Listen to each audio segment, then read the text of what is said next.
আলাইহিস সালাতু ওয়াস সালামের ওই প্লাবনে বাইতুল্লাহ আল্লাহর ঘর কাবা ধ্বংস হয়ে গেল। রব্বুল আলামিন এই কাবাকে আবার পুনরায় নির্মাণ করবে। কোন নবীর দ্বারা আল্লাহ নির্মাণ করবে? আল্লাহ পাক রব্বুল আলামিন এমন একটা ফজিলতপূর্ণ দায়িত্ব আল্লাহ তাআলা এমন একজন জলিলুল কদর নবীকে দিলেন, যিনি হলেন তোমার আমার জাতির পিতা ইব্রাহিম আলাইহিস সালাম। ইব্রাহিম আলাইহিস সালাতু ওয়াস সালাম দুনিয়ার জমিনে আল্লাহ পাঠানোর পরে ইব্রাহিম আলাইহিস সালাতু ওয়াস সালামের শেষ বয়সের দিকে এসে রব্বুল আলামিন বলেন, ও ইব্রাহিম, আমার ঘরটা তো প্লাবনে ধ্বংস হয়ে গেছে, আমার এই ঘরটাকে পুনরায় নির্মাণ করার জিম্মাদার দায়িত্ব আমি আল্লাহ তোমাকে দিলাম। সুবহানাল্লাহ। ইব্রাহিম আলাইহিস সালাতু ওয়াস সালাম ইসমাঈল আলাইহিস সালাতু ওয়াস সালামকে নিয়ে এবার বাইতুল্লাহ নির্মাণের কাজ শুরু করলেন। দুইজন বাবা মিস্ত্রি সহপাঠী সন্তান ইসমাঈল দুইজনে মিলে এবার আল্লাহর ঘর কাবা নির্মাণ করা শুরু করে দিয়েছে। রব্বুল আলামিন কোরআনুল কারীমের মধ্যে বলেন, ইন্না আউওয়ালা বাইতিন উযিআ লিন-নাস লাল্লাযী বিবাক্কাতা মুবারাকান ওয়া হুদাল লিল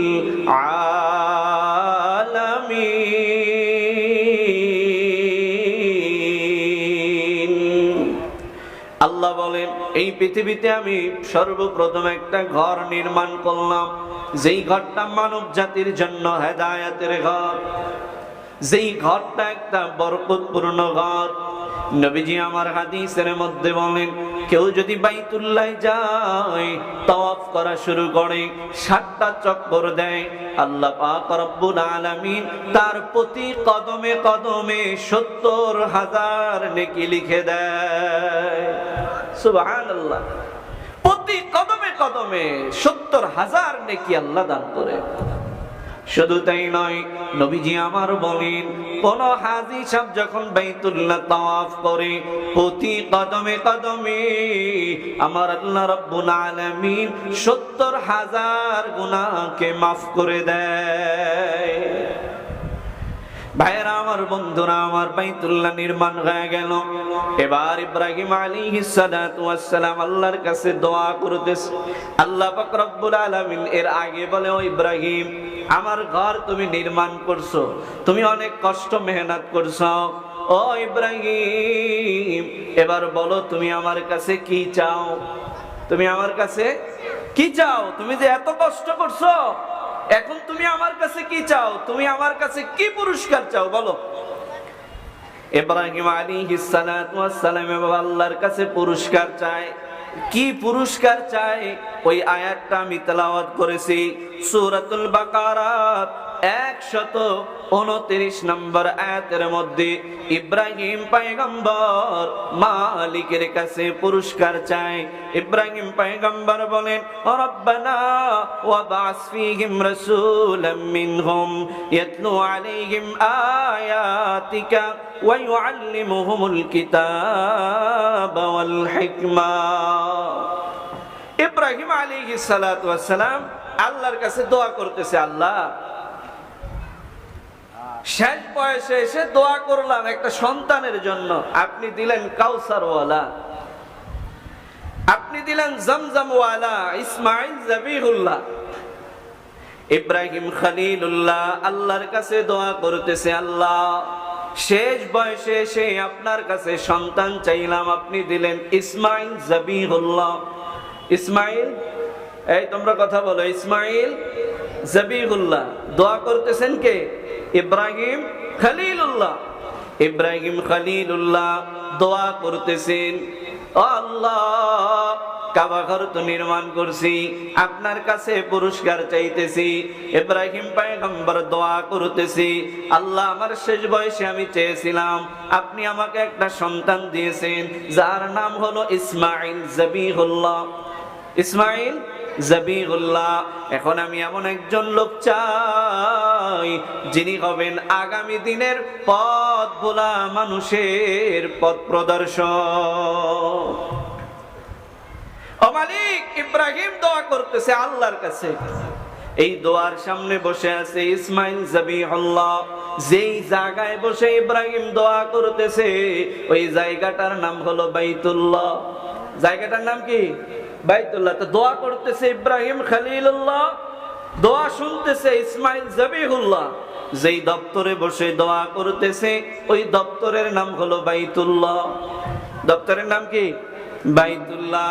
আমার আল্লাহ বলে ইব্রাহিম যাও যাও যাও, তোমার এই দোয়ার বদৌলতে দুনিয়ার জমিনে আমি পাঠায়া দিলাম হাবিবুল্লাহ।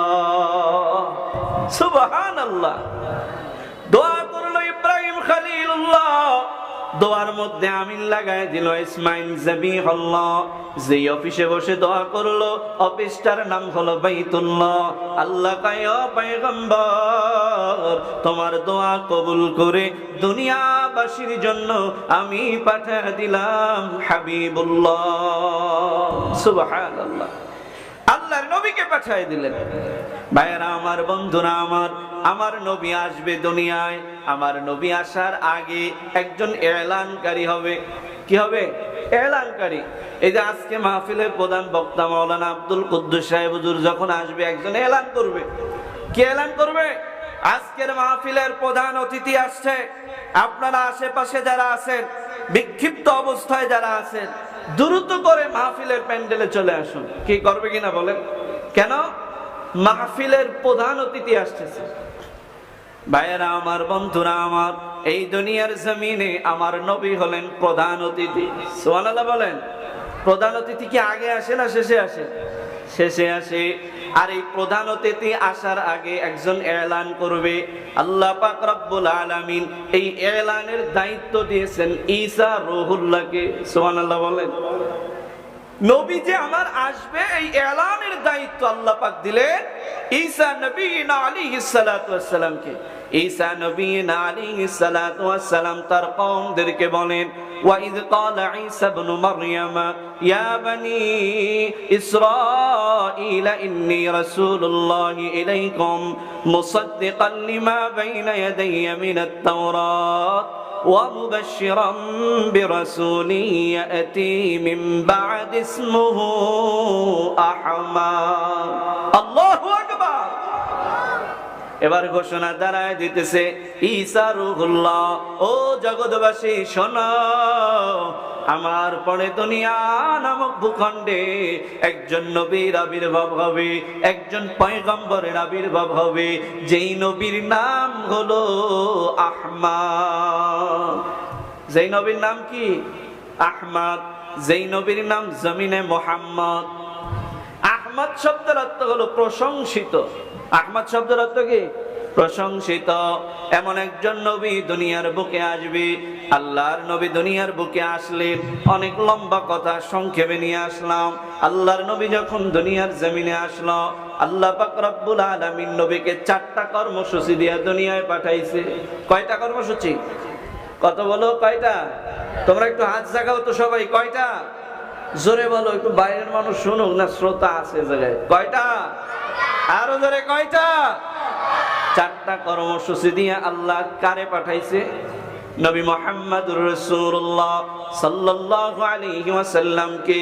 4টা কর্মসূচির 1 নম্বরে কর্মসূচি আল্লাহ পাক রব্বুল আলামিন বলেন, হে আমার নবী, আপনি যখন দুনিয়ার জমিনে যাবেন, যাওয়ার পরে আপনি মানুষদেরকে কোরআনের আয়াত তেলাওয়াত করে করে শোনাইবেন। সুবহানাল্লাহ বলো। কি করবে নবী? দুনিয়া আসার পরে কোরআন তেলাওয়াত করে করে শোনাইবে, আয়াত পড়ে পড়ে শোনাইবে। এটা হলো 1 নম্বরের কাজ। 1 নম্বরের কাজ নবীজি সাল্লাল্লাহু আলাইহি ওয়াসাল্লামের, তুমি দুনিয়ার মানুষদেরকে আল্লাহর কোরআনের তেলাওয়াত গুলো শোনাইবা। এটা হলো তোমার 1 নম্বর কাজ। নবীজির উপরে যদি এক নম্বরের দায়িত্ব হয় কোরআন তেলাওয়াত, তাহলে আমাদের উপরও এই জিম্মাদারি দায়িত্ব নবীজি রেখে গেছেন। সুতরাং কেউ যদি কোরআনুল কারীমের তেলাওয়াত করে, এক নম্বর ফায়দা হলো, এক নম্বরে কোরআন তেলাওয়াত করলে বান্দার ঈমানের চার্জ বাড়ে। সুবহানাল্লাহ বলে, বান্দার ঈমান বাড়ে। এক নম্বর, ইন্নামা যুকিরাল্লাহু ওয়াজিলাত কুলুবুহুম ওয়া ইযা তুলিয়াত আলাইহিম আয়াতুহু যাদাতুহুম ঈমানান ওয়া আলা রাব্বিহিম ইয়াতাওয়াক্কালুন।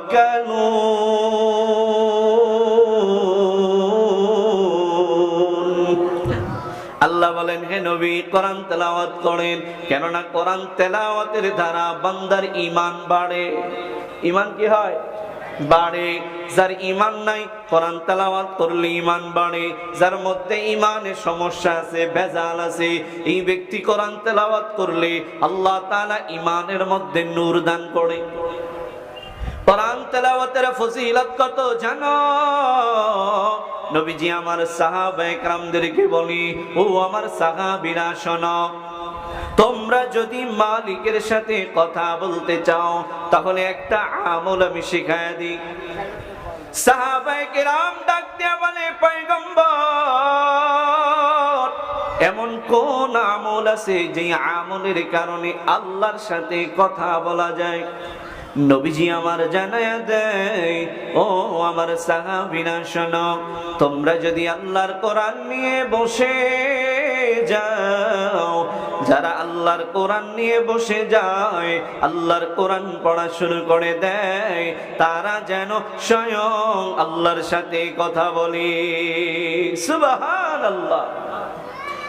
যারা কোরআন পড়ে তারা আমার আল্লাহর সাথে কথা বলে, যারা কোরআন তেলাওয়াত করে তারা আল্লাহর রহমতের চাদরে থাকে। বলে একজন কোরআনওয়ালা যখন রাস্তা দিয়ে যায়, বলে ওই রাস্তায় আসমানের ফেরেশতারা তাদের জন্য নূরের পাখাগুলো বিছায় দেয়। হায়, কোরআনওয়ালার কত দাম, কত দাম! আজকে আমরা টাকা যার আছে তার দাম বুঝলাম, আজকে যার ক্ষমতা আছে তার দাম আমরা বুঝলাম, আজকে যার চেহারা ভালো আছে তার দাম আমরা বুঝলাম, আজকে যার দেহে শক্তি আছে তার দাম আমরা বুঝলাম, আজকে যার বাড়িটা ভালো আছে তার দাম আমরা বুঝলাম, আজকে যার গাড়ি আছে তার দাম আমরা বুঝলাম।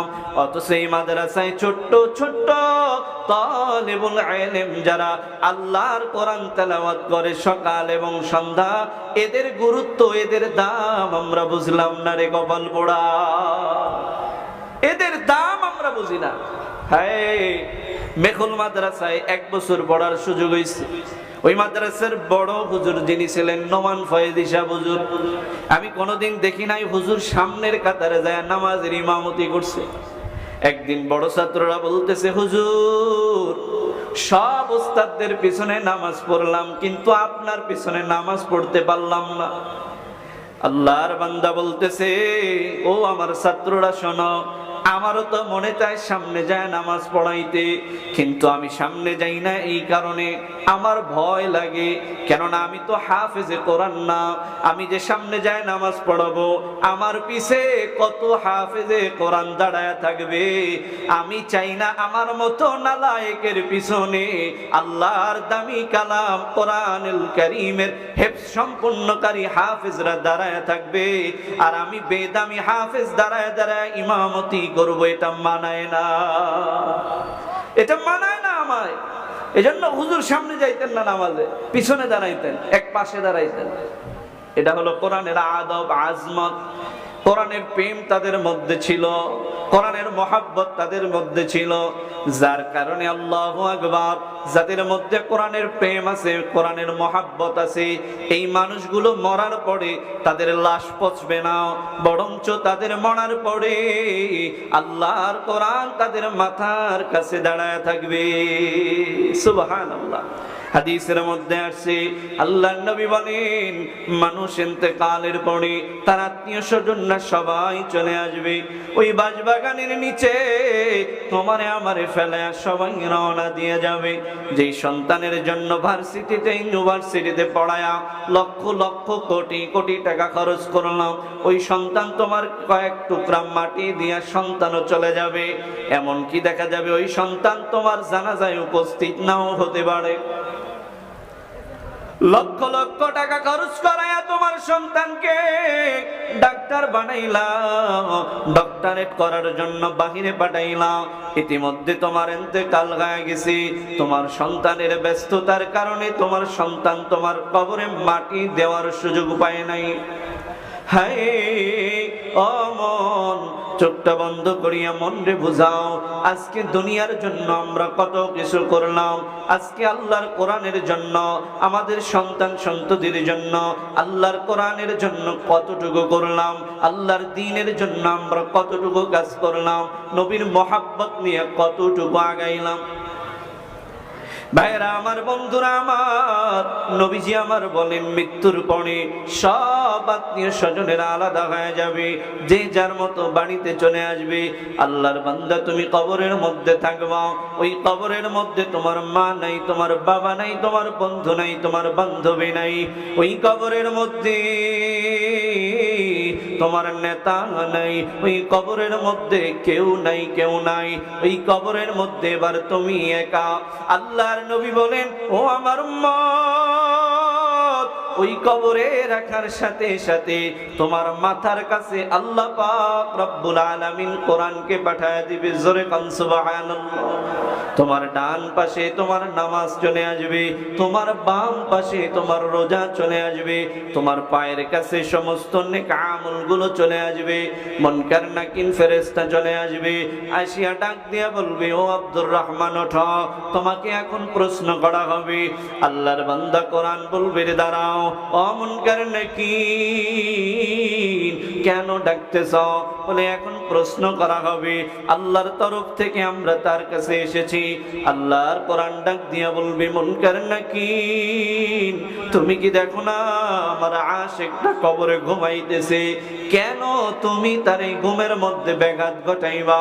তোমার যদি কোনো প্রশ্ন থাকে তাহলে তুমি আমার কাছে করো, আমাদের কাছে প্রশ্ন করো। নবীজি আমার বলেন মুনকার নাকিরের প্রশ্নের জবাব কবরের মধ্যে তোমার নেক আমল গুলোই জবাব দিয়ে দিবে। সুবহানাল্লাহ। কোরআন সেদিন কথা বলবে, কোরআন সেদিন তোমার পক্ষে দাঁড়ায় যাবে, হাসরের ময়দানে কোরআন দাঁড়ায় যাবে, মিজানের পাল্লায় কোরআন দাঁড়ায় যাবে, ফুলসিরাতের পাল্লায় আল্লাহু আকবার কোরআন দাঁড়ায় যাবে।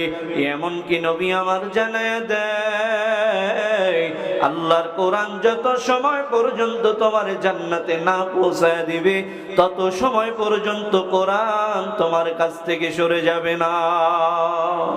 এটাই হলো আসল বন্ধু, যে বন্ধু বিপদে তোমার পাশে থাকবে। হায়, এই জন্য আল্লাহ বলেন হে নবী, দুনিয়ার জমিনে আমি তো আপনাকে পাঠাইছি, এক নম্বরে দায়িত্ব হলো আমি যে কোরআন নাজিল করেছি এই কোরআনের আয়াত পড়ে পড়ে তেলাওয়াত করে করে আপনি শোনাবেন। নবীর কণ্ঠের তেলাওয়াতের মধ্যে এত মজা, নবীজি আমার গভীর রাতে কোরআনুল কারীম তেলাওয়াত করতেছে। সম্মানিত হাজিরিন, আল্লাহর নবীর কোরআনের তেলাওয়াত শোনার জন্য মক্কার বড় বড় কাফেররা, যেই কাফেররা দিনের বেলায় নবীর বিরোধিতা করে, দিনের বেলায় নবীকে পাগল বলে, দিনের বেলায় নবীর উপরে হামলা করে, এই মানুষগুলো রাতের অন্ধকারে আল্লাহর নবীর কোরআনের তেলাওয়াত শোনার জন্য নবীজির ঘরের চতুর্পাশ বেষ্টন করে রাখে।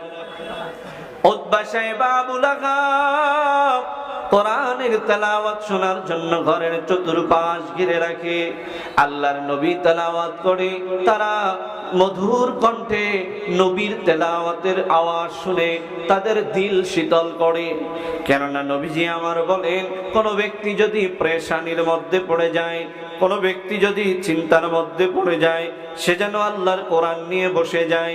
যে ব্যক্তি কোরআন তেলাওয়াত করে, আল্লাহ পাক রব্বুল আলামিন তার দিলের পেরেশানি থেকে মুক্ত করে দেয়। আমাদের আকাবিররা মাগরিবের পরে কোরআন তেলাওয়াত, যোহরের পরে কোরআন তেলাওয়াত, ফজরের পরে কোরআন তেলাওয়াত, এশারের পরে কোরআন তেলাওয়াত। যার কারণে আমাদের আকাবিররা হাজারো পেরেশানিতে থাকলো, চেহারার দিকে তাকাইলে মনে হতো আল্লাহ পাক অনেক ভালো রেখেছে। তাদেরকে যদি বলা হইতো কেমন আছেন, বলে আলহামদুলিল্লাহ, এটা বের হইতো। কিন্তু আমগো পোড়া কপাল, আমগো এমন অবস্থা, জিজ্ঞেস করলে ভাই কেমন আছেন, ভাই ভালো না। কেন কয় ঘরে অশান্তি, স্ত্রী কথা শোনে না, ইনকাম ভালো না, ব্যবসা বাণিজ্য আর আগের মতো নাই। আগেই মুসিবতের কথা, শুকরিয়া তার জবানে নাই। কারণ হলো তার জবানে তো আল্লাহর কোরআনের তেলাওয়াত নাই। কারণ কোরআনের তেলাওয়াত যদি থাকতো তাহলে অন্তরটাকে শীতল করে দিতেন একজন, তিনি কে? আল্লাহ। সাহাবায়ে কেরাম কোন পেরেশানিতে পড়লে, কোন অভাবে পড়লে সাথে সাথে তারা নামাজে দাঁড়ায় আল্লাহর কোরআনের তেলাওয়াত করতেন। এমনও তো পাওয়া যায় কোন কোন সাহাবী সারা রাত দাঁড়ায় দাঁড়ায় কোরআন তেলাওয়াত করে করে নামাজে পাও ফুলায় ফেলছে, তারপরেও এত মজা লাগতেছে বলে নামাজ ছাড়তে যায় না। আম্মা জান আয়েশা সিদ্দিকা রাদিয়াল্লাহু তাআলা আনহা বলে, ও দুনিয়ার মানুষ, একদিন রাতের বেলা নবীজি আমার ইশারের নামাজ পড়ে এসে আমার ঘরে তাশরীফ আনলেন। আল্লাহর নবীজির দৈনন্দিন আমল ছিল ইশারের নামাজের পরে আল্লাহর নবী ঘুমায় যেতেন, রাত করতেন না। আম্মা জান আয়েশা বলে, ও দুনিয়ার মানুষ, একদিন রাতের বেলা নবীজি আমার ইশারের নামাজ আদায় করে তাড়াতাড়ি আমার ঘরে তাশরীফ আনলেন। এরপর আমাকে বলতেছে, আয়েশা রে, আজকে রাত আমি তোমার কাছে থাকতে পারবো না। এই কথা বলি আল্লাহর নবী তাড়াহুড়া করে বের হয়ে গেলেন। আম্মা জান আয়েশা মনে করলেন, মনে হয় আল্লাহর হাবিব আজকে অন্য কোন বিবির ঘরে রাত্র যাপন করবে। এটা মনে করে আম্মা জান আয়েশা ঘর থেকে বের হলেন। অন্য বিবির ঘরের মধ্যে উকি ঝুঁকি মারলেন যে নবী কোন ঘরে ঢুকছে, কিন্তু দেখতে পেলেন আল্লাহর নবী কোন স্ত্রীর ঘরে ঢুকলেন না। আম্মা জান আয়েশা সিদ্দিকা রাদিয়াল্লাহু তাআলা আনহা পেরেশানির মধ্যে পড়ে গেলেন। এই রাত্রে নবীজি আমার কোথায় গেলেন? আল্লাহর নবীজিকে খোঁজার জন্য আম্মা জান আয়েশা সিদ্দিকা রাদিয়াল্লাহু তাআলা আনহা মসজিদে নববীতে গেলেন। যা দেখতেছেন আল্লাহর নবী মসজিদে নববীর বারান্দায় দাঁড়ায় দাঁড়ায় নামাজ পড়া শুরু করছে। আম্মা জান আয়েশা মনে করছে, মনে হয় অল্প সময় নামাজ পড়ে আবার আমার ঘরে ফিরবে। না না না, আল্লাহর নবী 1 ঘন্টা পার হয়ে গেছে, এখনো ঘরে ফিরে না। আম্মা জান আয়েশা দাঁড়ায় দাঁড়ায় দেখি আল্লাহর নবী দাঁড়ায় দাঁড়ায় নামাজ পড়তেছি, সূরাতুল বাকারা পড়তেছি, বাকারা শেষ হয়ে গেছে। আম্মা জান আয়েশা মনে করছে মনে হয় সূরাতুল আলে ইমরানের পরে আল্লাহর নবী নামাজ শেষ করে দিবে, কিন্তু না না না, সূরাতুল আলে ইমরান শেষ হয়ে গেছে, আল্লাহর নবী নামাজ শেষ করে নাই। সূরা নিসা শেষ হয়ে গেছে, আল্লাহর নবী নামাজ শেষ করে নাই। এমন করে রাত অনেক হয়ে গেছে, দীর্ঘ রাত হয়ে গেছে, আল্লাহর নবী নামাজ শেষ করে না। আল্লাহর নবী রুকুতেও যায় না, আল্লাহর নবী সিজদাতেও যায় না। আম্মা জান আয়েশা তাকায় তাকায় দেখে আল্লাহর নবীর চেহারা মোবারক থেকে ঘাম বেয়ে বেয়ে টপ টপ করে পড়তেছে। আল্লাহর নবী তারপরেও নামাজ ছাড়ে নাই রে গোলাম। আজ আজকে আমাদের এই নামাজ যদি একটু লম্বা হয়ে যায় আমরা পাগল হয়ে যাই। বলে কোন ইমাম সাহেব রাখলাম পাগল ছাগল, লম্বা সূরা পড়ে, এত সময় কি নামাজ পড়া যায় নাকি? অথচ নবীজি আমার সারা রাত দাঁড়ায় দাঁড়ায় নামাজ পড়লেন। ভাইরা আমার, বন্ধুরা আমার, আল্লাহর নবী যখন কোরআনের তেলাওয়াত করতেন মনে হতো যেমন মধু বের হইতেছে। সাহাবায়ে কেরাম আল্লাহর নবীজির তেলাওয়াত শুনতে এত পছন্দ করতেন। হাদিসের মধ্যে আসছে আল্লাহর নবীর একজন সাহাবী খুব ক্ষুধার্ত অবস্থায় নবীজির কাছে আসছে। আল্লাহর নবীজি সাহাবীর চেহারার দিকে তাকায়া দেখতেছে সাহাবী অনেক ক্ষুধার্ত, রোগা সোগা হয়ে গেছে। নবীজি আমার ডাক দিয়া বলেন, ও সাহাবী, তোমার চেহারার দিকে তাকায়া মনে হচ্ছে তুমি অনেক ক্ষুধার্ত, কয়েকদিন ধরে তুমি খাওয়া দাওয়া করো না, শরীরটা তোমার ক্লান্ত হয়ে গেছে, কি ব্যাপার বলো? সাহাবী এবার বলে, পয়গম্বর, আমি যদি 3 দিন পর্যন্ত না খেয়েও থাকি, আপনার সোহবতে যখন আসি, আপনার পিছনে যখন নামাজে দাঁড়ায় যাই, আপনার কোরআনের তেলাওয়াত আমার 3 দিনের ক্ষুধা যেন নিবারণ করে দেয়। আল্লাহু আকবার। কোরআনের মধ্যে এত মজা, বলে এই মজা তুমি আর আমি বুঝি না, কেননা কোরআনের সাথে তোমার আমার সম্পর্ক নাই, কেননা কোরআনের মাদ্রাসার সাথে তোমার আমার সম্পর্ক নাই, কেননা কোরআনকে তাজিম করার মতো, সম্মান করার মতো সময় তোমার আমার নাই। ঘরের মধ্যে দামি দামি টিভি বানাইছো, টিভি কিনা ঘরের মধ্যে উঠায় রাখছো, ওই টিভিটা দৈনন্দিন 2 দিন 2 বার করে ভালোভাবে মোছো, ভালো করে পরিষ্কার করো, কিন্তু তোমার এই ঘরের মধ্যে আল্লাহর কোরআন 10 বছর হয় আলমারির উপরে পড়ে আছে, ওই কোরআনটা নামায়া মোছার মতো সময় তোমার হয় না। অথচ ওই কোরআনটা এমন একটা দামি কালাম, ওই কালামকে ভালোবাসলেও লাভ, ওই কালামের দিকে তাকাইলেও লাভ, ওই কালাম পড়লেও লাভ, ওই কালাম সইলেও লাভ। ওই কালামের দিকে যারা তাকায় তাদের সগীরা গুনাহ আল্লাহ মাফ করে দেয়। ওই কালাম যারা চুমু খায় আমার আল্লাহ তার জবানের সগীরা গুনাহকে মাফ করে দেয়। এইজন্য আমার আল্লাহ বলে, নবী, আপনার উপরে আমি যেই কালাম নাজিল করলাম, 1 নম্বরের দায়িত্ব হলো ওই কালামের আয়াতগুলো পড়ে পড়ে তেলাওয়াত করে করে দুনিয়ার মানুষদেরকে শোনাবেন। দুনিয়ার মানুষ যেন এই কোরআনের উপরে আমল করে, এই কোরআনকে যেন মহাব্বত করে, এই কোরআনকে যেন ভালোবাসে, এই কোরআনকে যেন সম্মান করে, এই কোরআনকে যেন তাজিম করে। যারা সম্মান করবে, ভালোবাসবে, মহাব্বত করবে, আমার আল্লাহ বলে আমি আল্লাহ তাদের জায়গা জান্নাতে করে দিব। জোরে গান সুবহানাল্লাহ। এইজন্য নবীজি সাল্লাল্লাহু আলাইহি ওয়াসাল্লাম এই দুনিয়ার জমিনে 1 নাম্বার যে মিশন নিয়ে আসছে সেটা হলো আল্লাহর কোরআনের তেলাওয়াত। আর এই তেলাওয়াত করবে, পথ ভোলা মানুষদেরকে পথের দিকে নিয়ে আসবে। কেননা কোরআন এমন এক আকর্ষণ, কোরআন এমন এক আজমতওয়ালা কিতাব, যেই কিতাবের তেলাওয়াত শুনলে কঠোর দিলওয়ালা মানুষেরও দিল নরম হয়ে যায়।